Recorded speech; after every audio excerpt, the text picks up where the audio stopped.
Okay, what's your name, please? My full name is Ray Pokai. And where you come from, please? I come from Queensland, Australia. Australia, and why you travel around the bicycle by this trip?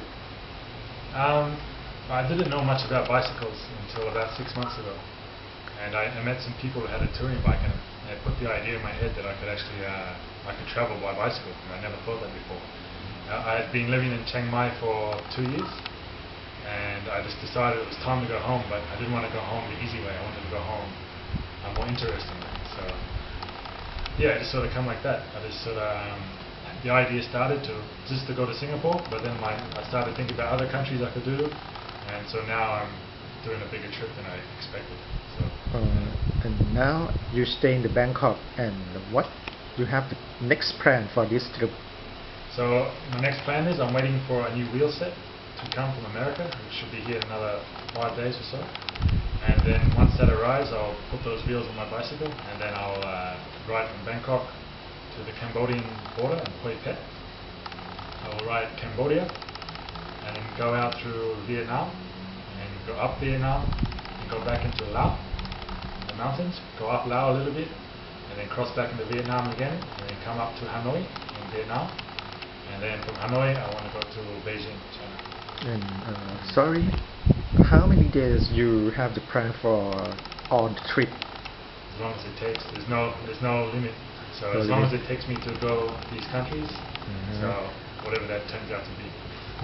That means if some people interested in your trip can watch your trip in the website or anything? I have a blog, and I do YouTube videos also. So when I'm riding, I'll do a video of myself. So yeah, you can find those. Do you want me to say it? Okay. And now you visit in the Bangkok. What do you think about the Bangkok now? It's okay? Yeah. Well, the first time I came to Bangkok, I was only here for 2 nights, and I only stayed in the city, so I didn't get to see very much. But this time it's been good because I've actually been on a different part of Bangkok around this area, Khao San Road, and it's a lot more quieter, and it's a lot more different. Like you said, the whole buildings, the architecture is a lot different here. How people live, it's with all the canals and all the boats. It's very, very interesting, very alive. There's a very aliveness about Bangkok. And this guest house is okay for you too? This guest house is amazing. Ban is a very nice man, and me, his partner, is very nice also, and just the whole place is, I love it. I love this guest house. It's one of my favorites. Okay, thank you very much. Thank and you. Enjoy the trip. Right. Okay. Thank you. Thank you. Take care. Okay.